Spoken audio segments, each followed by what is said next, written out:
अहिंसा है आत्मा, संयम है प्राण, तप है शरीर। स्वभावतः अहिंसा के संबंध में भूलें हुई हैं, गलत व्याख्याएं हुई हैं, लेकिन वे भूलें और व्याख्याएं अपरिचय की भूलें हैं। संयम के संबंध में भी भूलें हुई हैं, गलत व्याख्याएं हुई हैं, लेकिन वे भूलें भी अपरिचय की ही भूलें हैं। और ज्यादा भूलें होनी कठिन हैं, जिससे हम अपरिचित हों उसकी गलत व्याख्या करनी भी कठिन होती है। गलत व्याख्या के लिए भी परिचय जरूरी है। और हमारा सर्वाधिक परिचय तप से है, क्योंकि वो सबसे वाह रूपरेखा है, वो शरीर है। तप के संबंध में सर्वाधिक भूलें हुई हैं और सर्वाधिक गलत व्याख्याएं हुई हैं। और उन गलत व्याख्याओं से जितना अहित हुआ है उतना किसी और चीज से नहीं। एक फर्क है कि तप के संबंध में जो गलत व्याख्याएं हुई हैं वे हमारी परिचय की भूलें हैं। तप से हम परिचित हैं और तप से हम परिचित आसानी से हो जाते हैं। असल में तब तक जाने के लिए हमें अपने को बदलना ही नहीं पड़ता। हम जैसे हैं तप में हम वैसे ही प्रवेश कर जाते हैं, क्योंकि तप द्वार है। और इसलिए हम जैसे हैं वैसे ही अगर तप में चले जाएं तो तप हमें नहीं बदल पाता, हम तप को बदल डालते हैं। तो तप की पहले तो गलत व्याख्या जो निरंतर होती है वो हमें समझ लेनी चाहिए, तो हम ठीक व्याख्या की तरफ कदम उठा सकते हैं। हम भोग से परिचित हैं, भोग यानी सुख की आकांक्षा से। सभी सुख की आकांक्षा दुख में ले जाती है, सभी सुख की आकांक्षा अंततः दुख में छोड़ जाती है, उदास, खिन्न, उजड़े हुए। इससे स्वभावतः एक भूल पैदा होती है, और वो ये कि यदि हम सुख की मांग करके दुख में पहुंच जाते हैं तो क्या दुख की मांग करके सुख में नहीं पहुंच सकते? यदि सुख की आकांक्षा करते हैं और दुख मिलता है तो क्यों ना हम दुख की आकांक्षा करें और सुख को पालें?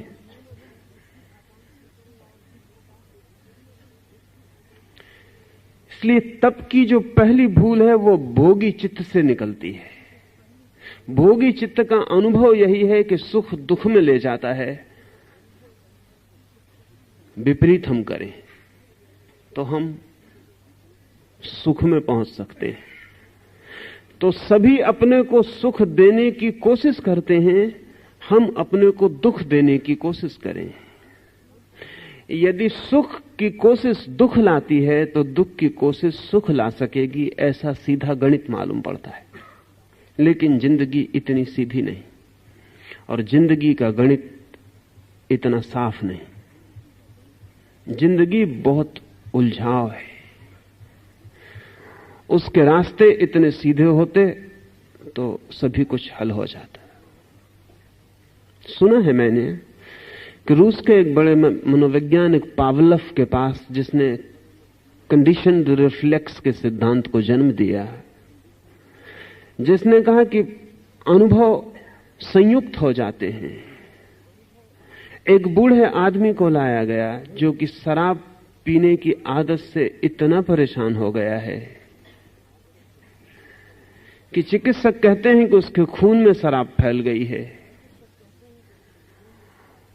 उसका जीना मुश्किल है, अब बचना मुश्किल है अगर शराब बंद न कर दी जाए। लेकिन वो कोई 30 साल से शराब पी रहा है, इतना लंबा अभ्यास है। चिकित्सक डरते हैं कि अगर तोड़ा जाए तो भी मौत हो सकती है। तो पावलोव के पास लाया गया है। पावलोव ने अपने एक निष्णात शिष्य को सौंपा और कहा कि इस व्यक्ति को शराब पिलाओ, और जब ये शराब की प्याली हाथ में ले तभी इसे बिजली का शाक दो।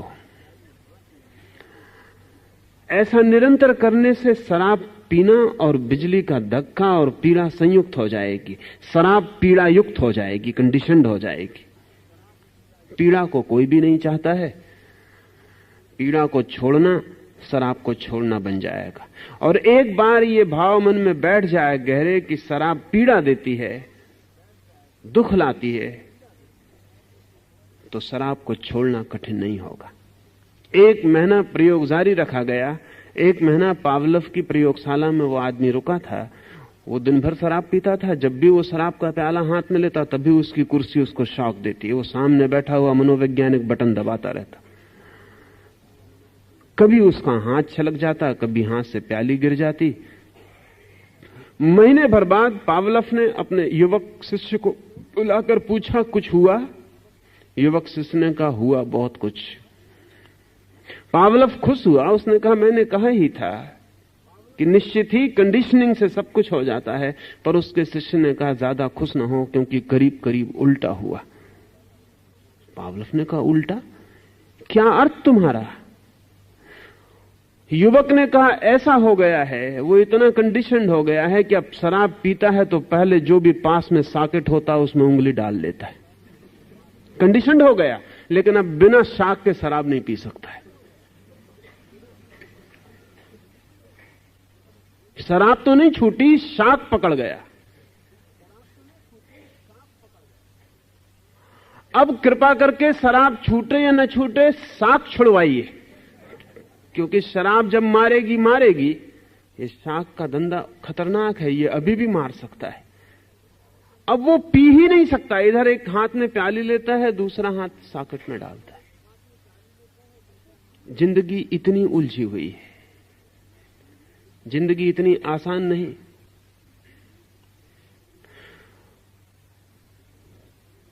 तो एक तो जिंदगी के गणित साफ नहीं है कि जैसा आप सोचते हैं वैसा हो जाएगा। दुख की आकांक्षा सुख नहीं ले आएगी। क्यों? क्योंकि अगर हम गहरे में देखें तो पहली तो बात यह है कि आपने सुख की आकांक्षा की, दुख पाया। अब आप सोचते हैं दुख की आकांक्षा करें तो सुख मिलेगा, लेकिन गहरे में देखें तो अभी भी आप सुख की ही आकांक्षा कर रहे हैं।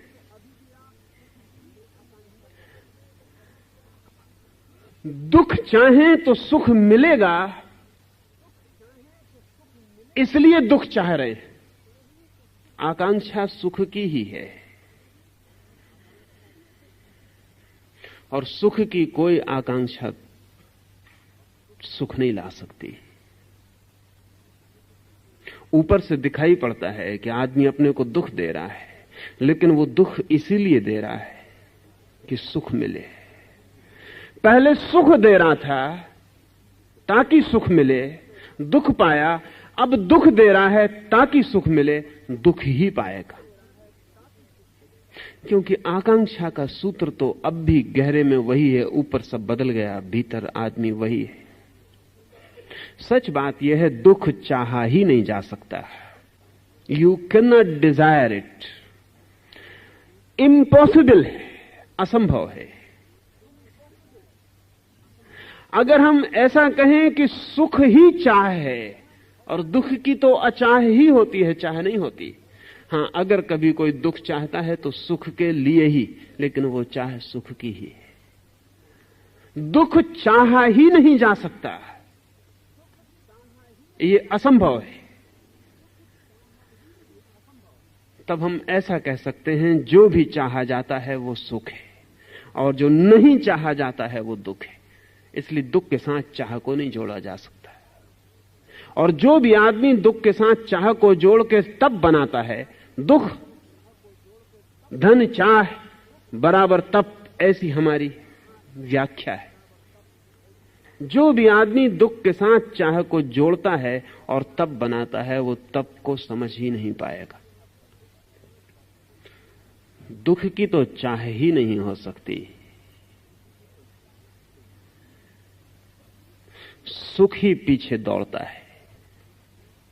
आकांक्षा मात्र सुख की है, चाह मात्र सुख की है। हाँ, एक ही रास्ता है कि आपको दुख में भी सुख मालूम पड़ने लगे तो आप दुख को चाह सकते हैं। दुख में भी सुख मालूम पड़ सकता है। इसलिए दूसरी गलत व्याख्या समझ लें, दुख में भी सुख मालूम पड़ सकता है। एसोसिएशन से, कंडीशनिंग से, जो मैंने पावलोव की बात आपको कही उसी ढंग से आपको दुख में भी सुख का भ्रम हो सकता है। यूरोप में ईसाई फकीरों का एक संप्रदाय था, कोड़ा मारने वाला, स्वयं को फ्लैगिस्ट। उस संप्रदाय की मान्यता थी कि जब भी काम वासना उठे तो अपने को कोड़े मारो। लेकिन बड़ी हैरानी का अनुभव हुआ, जो लोग जानते हैं, उन्हें पता है, या जिन्होंने वो प्रयोग किया उनको धीरे धीरे अनुभव आया कि कोड़े, जब भी काम वासना उठे तो अपने को कोड़े मारो। तो आशा ये थी कि कोड़े खा के काम वासना छूट जाए, लेकिन धीरे धीरे कोड़े मारने वालों को पता चला कि कोड़े मारने में काम वासना का ही मजा आने लगा। और यहां तक हालत हो गई कि जिन लोगों ने कोड़े मारने का अभ्यास किया काम वासना के लिए, फिर वे संभोग में अपने को बिना कोड़े मारे नहीं जा सकते थे। पहले वो कोड़े मारेंगे फिर संभोग में जा सकेंगे। जब तक कोड़े ना पड़े शरीर पर, तब तक काम वासना पूरे रस मग्न होकर उठेगी नहीं। ऐसा आदमी के मन का जाल है। तो अब वो आदमी अपने को रोज सुबह कोड़े मार रहा है और पास पड़ोस के लोग उसको नमस्कार करेंगे कि कितना महान त्यागी है, क्योंकि ये जो कोड़े मारने वाला संप्रदाय था, इसके लाखों लोग थे मध्य युग में पूरे यूरोप में। और साधु की पहचान ही ये थी कि वो कितने कोड़े मारता है। जो जितने कोड़े मारता था उतना बड़ा साधु था। तो सुबह खड़े होकर चौराहों पर साधु अपने को कोड़े मारते थे, लहूलुहान हो जाते थे। लोग चकित होते थे कि कितनी बड़ी तपश्चर्या है, क्योंकि जब उनके शरीर से लहू बहता था तो उनके चेहरे पर ऐसा मग्न भाव होता था जो कि केवल संभोगरत जोड़ों में देखा जाता है। लोग चरण छूते थे कि अद्भुत है ये आदमी, लेकिन भीतर क्या घटित हो रहा है वो उन्हें पता नहीं। भीतर वो आदमी पूरी काम वासना में उतर गया। अब उसे कोड़े मारने में रस आ रहा है।